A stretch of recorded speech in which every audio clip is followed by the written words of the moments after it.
Hello guys, today we will be talking about M1917 egg grenade.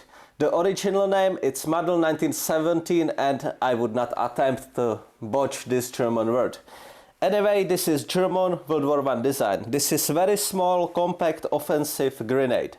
The size of it make it also very popular because we need to imagine that we served in German army of that time.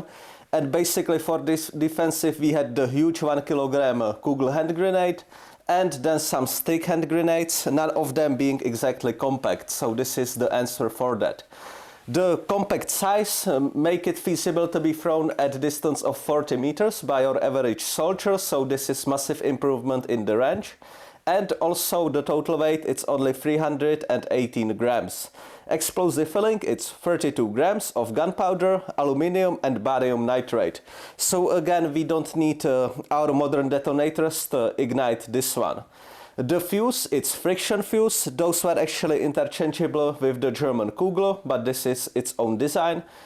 So we had friction version for 5 and for 8 seconds. The 8 seconds said to be used in like little catapults, and also they were differentiated by the color. What is very interesting piece of equipment from Germans in World War I is little chest plate that was supposed to be used exactly in conjunction with the M17 egg grenade. Basically it was metal plate that you wore strapped to your chest with protruding piece of metal. The piece of metal was supposed to thread on the fuse of the M17 hand grenade, specifically the little wire loop, and just by pulling like this, you could do it by one hand. You could very effectively throw those grenades very quickly. Also, this prevented the issue that you already know from the Kugel hand grenade video, and that's when you pull the fuse out, there is actually flame going from top of the grenade, effectively burning your hand. With this chest plate, it completely removed this issue. Originally, the body of this grenade was smooth, that's why egg grenade, but this proved to be a problem because once with frozen hands and in wet muddy conditions, it was easy for the grenade to slip during throwing or during carrying. So they added little friction ring and they call that model M1917NA, and this version it's actually the most common. Since this was quite successful design, the fuse was quite resistant to rain, to wet condition. Also the size, all of those advantages, you could carry a lot of them. So the British decided to basically make copy of exactly this concept of grenade.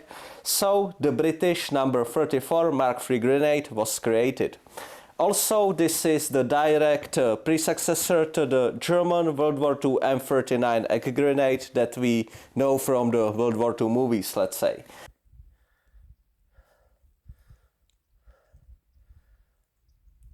Folding the wings,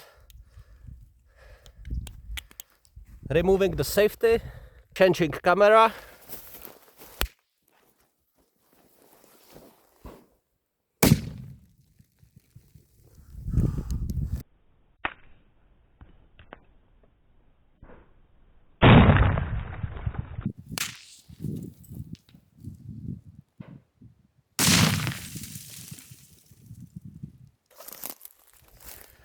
So this is how it looked where it exploded.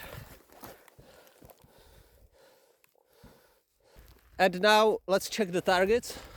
So target number 1 approximately 3 meters away and up. Only 1 penetration.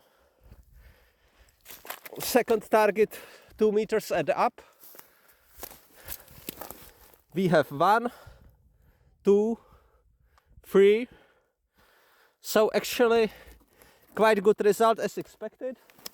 Then we have fourth target around 3 meters away, and here is nothing, just dirt.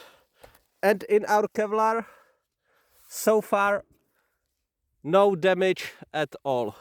This entire concept of extremely compact grenades actually remained because post World War I, World War II, we moved to the modern development. I believe that the Danish created V40 mini grenade.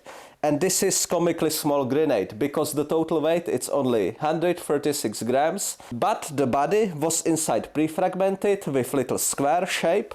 So it had 326 squares pre-fragmented inside. The time delay for the fuse was only 4 seconds. The lethal radius was said to be 5 meters. Of course, some apparent problems raised over the time, and that was especially used with the gloves, because although the ring was actually big, the entire size of the grenades was just way too small, but again, you can actually carry a lot of those. This grenade was used extensively during Vietnam War, sources saying that it was ideal for fighting in the tunnels, so the tunnel rats soldiers, the specialized volunteer units, could actually use those inside the tunnels without huge risk of the tunnel collapsing. So let's say that you would bring something bigger inside, you would for sure get concussion yourself, barotrauma let's say, and you might also collapse the tunnel. With this mini grenade the risk was a little bit less. Maybe for the same reasons, but that's just a speculation, the Viet Cong actually came up with their own version of the V40 mini grenade. Just a very small grenade body, but they used the Soviet UZRGM fuse, the typical fuse used for example in F1 grenade, just in a very small body. So what do I think overall about the concept of mini hand grenades? Well, I think F1 hand grenade is as small as I would ever go, and the entire concept pretty much became useless in my opinion. Because even in the case of the V40, using modern explosive, all of that, okay, you could carry a lot of them, but this seems very much to me like taken away from the GWOT era, where people just were used to more because of asymmetrical warfare, so it was okay to chill somewhere for prolonged periods, just waiting, throwing grenades and basically chilling, right? You definitely can't do that currently, you need to go, execute, destroy, whatever, fulfill whatever you need to go, and preferably either stay or go home. So you actually can do it more times than once. So that's important in my opinion, and that's why we will not see mini hand grenades anytime soon again in production. But what we will definitely see more often, and what we actually seeing already, are stronger and stronger hand grenades. So the entire trend, entire development go exactly in the opposite direction. Generally considering the World War I example, that design was successful because then it progressed to the M39 World War II hand grenade, and that one eventually evolved toward the RGD-5, you can definitely say that. So overall, definitely very interesting to take a look at, but absolutely irrelevant for our current conditions. Thank you very much guys for watching. If you wish to support us, you can use the PayPal link down below or become YouTube member for extra videos.